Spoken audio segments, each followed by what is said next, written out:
రాష్ట్ర వ్యాప్తంగా అంగన్వాడీ కార్యకర్తలు రాష్ట్ర వ్యాప్తంగా మంత్రులు ముఖ్యమంత్రి ఇంటిని ముట్టడించడం జరిగింది. మరి ఎందుకు ఈ విధంగా చేస్తూ ఉన్నారు? రేవంత్ రెడ్డి ఎందుకు స్పందిస్తున్నాడు? రేవంత్ రెడ్డి గారి యొక్క ఇంటిని ముట్టడించాల్సిన అవసరం ఏమొచ్చింది? అవసరం వచ్చినా కూడా పట్టించుకోకుండా ఏడ తిరుగుతూ ఉన్నాడు ముఖ్యమంత్రి రేవంత్ రెడ్డి. నిన్న ఒకటే రోజున మంత్రుల ఇండ్లను ముఖ్యమంత్రి ఇండ్లని ముట్టడించారు మన అంగన్వాడీ కార్యకర్తలు. రేవంత్ రెడ్డి డౌన్. కొడంగల్లో సీఎం రేవంత్ రెడ్డి ఇంటిని ముట్టడించిన అంగన్వాడీ టీచర్లు. సీఎం డౌన్ అంటూ నినాదాలు. ప్రైమరీ వ్యవస్థను రద్దు చేయాలని డిమాండ్. అంగన్వాడీ టీచర్లను అదుపులోకి తీసుకున్న పోలీసులు. అదేవిధంగా ఒకటే రోజు మంత్రి తుమ్మల నాగేశ్వరరావు గారి యొక్క క్యాంపు కార్యాలయాన్ని ముట్టడించిన అంగన్వాడీలు. ఎన్నికల ముందు కాంగ్రెస్ పార్టీ అంగన్వాడీ టీచర్లకు ఇచ్చిన హామీలను అమలు చేయాలని డిమాండు. ఇంకొకటి, మంత్రి దామోదర్ రాజనరసింహ గారి యొక్క ఇంటిని కూడా ముట్టడించిన ఆ యొక్క కార్యకర్తలు. అయితే ఏం జరిగిందంటే, వీళ్ళు ఎన్నికల ముందు రేవంత్ రెడ్డి నోటి దూలు ఆగుతున్నాయి కదా, ఆయన మాట్లాడే మాటలకి తెలంగాణ రాష్ట్ర ప్రజలే ఆశపడ్డారు. ఫస్ట్ వాము గిన్ని హామీలు కేసీఆర్ కూడా చెప్పలే. ఇప్పుడు ఇన్ని చెప్పిందంటే ఇంటికో బండి వస్తుంది, ఇంటికో ఇందిరమ్మ ఇల్లు వస్తుంది, ఇంటికో నౌకరు వస్తుంది, ప్రతి మహిళకు 2500 వస్తుంది, మన బిడ్డలకు పెళ్లి చేయాలన్న తులం బంగారం వస్తుంది, మన ముసలోళ్ళు కాగానే మనకు పింఛన్లు వస్తాయి, పొలం ఉంటే రైతు బంధు వస్తుంది, బ్యాంకులో అప్పు ఉంటే రుణమాఫీ అవుతుంది. గదే తీరుగా మన యాదవులు అయితే మనకు గొర్రెలు వస్తాయి.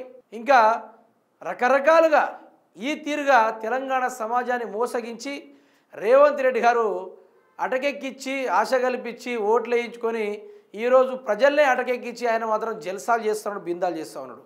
ఈరోజు అదే అంగన్వాడీ కార్యకర్తలకు ఏవైతే హామీలు ఇచ్చాడో ముఖ్యమంత్రి రేవంత్ రెడ్డి, అది నెరవేరనందుకు ఆయన యొక్క కొడంగల్లో ఉన్న ఆయన ఇంటిని చుట్టుముట్టడించి, దామోదర్ రాజనరసింహ గారి యొక్క ఇంటిని చుట్టుముట్టించి, మంత్రి తుమ్మల నాగేశ్వరరావు గారి యొక్క ఇంటిని కూడా చుట్టుముట్టించి అన్ని ప్రయత్నాలు చేసి ఈరోజు ఆ కార్యకర్తలు లాస్ట్కి పోలీసులు వారిని ఇబ్బంది పెట్టించి మరి ఆయన నుంచి తీపిచ్చిన పరిస్థితి కూడా మనకు అవపడతా ఉంది.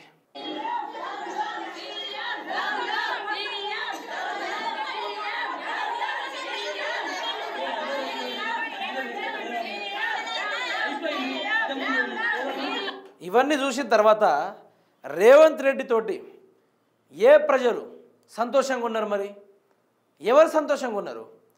ఈ రేవంత్ రెడ్డి పరిపాలన వల్ల ఏ ఒక్కరైనా ఈరోజు 3 పూటలు అన్నం తినగలుగుతున్నాం, ఏమో సమస్య లేకుండా ఉండగలుగుతున్నాం, మెరుగైన సమాజాన్ని అందించాడు ఆ పిల్లగాడు, ఆ యొక్క కొడంగల్ పిల్లగాడు, ఆ యొక్క ఉద్యమకారుడు, పాటలతోటి బూతులతోటి సభలు నిర్వహించే ఆ యొక్క యనమండ్ల రేవంత్ రెడ్డిని ఎవరైనా ఏ ఒక్కరైనా నోటితో ఎవరైనా చెప్పాలి కదా, ఎవరు చెప్పట్లా. పనులు ప్రచారాలేమో ఆ యొక్క పోస్టర్లల్లో, పేపర్ అడ్వర్టైజ్మెంట్ల, యూట్యూబ్ ఛానల్లో ధూమ్ధాంగా పడుతున్నాయి. కానీ గ్రౌండ్ లెవెల్లో చూస్తే మాత్రము ఎక్కడ చూసిన ధర్నాలే. యూరియా కోసం ధర్నా, రైతు బంధు కోసం ధర్నా, నీళ్లు రాకపోవడంపై ధర్నా, ఈరోజు పంట వ్యవస్థ పైన ధర్నా, ఈరోజు ఆటో డ్రైవర్ల ధర్నా, ఈరోజు అంగన్వాడీల ధర్నా, నిరుద్యోగుల ధర్నా, రాష్ట్ర ప్రజల ధర్నాల మీద ధర్నాలు జరుగుతూ ఉన్నా కూడా మరి రేవంత్ రెడ్డి ఇంకా మా ప్రభుత్వాన్నే కోరుకుంటున్నారు ప్రజలు, బీఆర్ఎస్ పార్టీ మా పైన కుట్రను మన్నుతుందని చెప్పుకొని కాలయాపన చేసుడు తప్ప ఏ ప్రజల్ని ఎప్పుడు ఎలా అభివృద్ధి చేశాడు, ఎవరికి ప్రభుత్వ ఫలాలను అందించాడు, ప్రభుత్వ పథకాలను అందించాడంటే ఎవరికి కూడా అందించలేని పరిస్థితి, ఎవరికి ఏం చేయలేని పరిస్థితిలో ముఖ్యమంత్రి రేవంత్ రెడ్డి తీరు మనకు అవుపడతా ఉంది. ఇంత ఘోరమా? సభలెక్కితే గెలిచేది మేమే 10 ఏళ్ళు, సభ ఎక్కితే గత ప్రభుత్వం గురించి మాట్లాడే మీరు ఈరోజు నీ యొక్క సొంత నియోజకవర్గంలో కొడంగల్ల నీ గూటే సరిగ్గా లేదు, నీకు ఏటి గురించి ఎందుకు? నీ గూటే చక్కగా లేనప్పుడు ఏటి గురించి నీకెందుకు? గూట్ల రాయి తీయనోడు ఏట్ల రాయి ఎట్లా తీస్తాడు? ఇంట గెలిచే రచ్చ గెలవాలంటారు, నీ ఇంట్లోనే చక్కగా లేదా, నువ్వు రచ్చలో ఎట్లా చక్కగా ఉంటావు? మళ్ళా నీ నియోజకవర్గ ప్రజల భూముల్లో ఆక్కుంటావు, నీ నియోజకవర్గ ప్రజల్ని అడ్డుపడిచిన వాళ్ళను సంఖ్యలు వేసి, నాకు తెలిసి పాకిస్తాన్ వాళ్ళకు కూడా అంత సంఖ్యలు వేయాలి. ఇంకా మనం వారికి మర్యాదనిచ్చి గౌరవం ఇచ్చి మన హైదరాబాద్ దమ్ బిర్యానీ తినిపించి ముక్కలు మంచి ఉడికినా లేదా అని అడిగి, మసాలా గట్టిగా తట్టిందా లేదని అడిగి, పాకిస్తాన్కి పందిని మేపినట్టు మేపి రిలీజ్ చేసే మన భారతదేశము, తెలంగాణలో మాత్రం ఒక రైతు తన భూమిని ప్రభుత్వం లాక్కుంటుంటే అడ్డుపడినందుకు 2 చేతుల సంఖ్యలు, ఇంత పొడుగుత మళ్ళీ కాళ్ళ కాడికి సంఖ్యలు, వాళ్ళ భార్యనేమో కడుపుతూ ఉంది, వాళ్ళ భర్తనేమో ఈ విధంగా తీసుకుపోయిన వ్యవహారం సొంత కొడంగల్లో చోటు చేసుకుంది.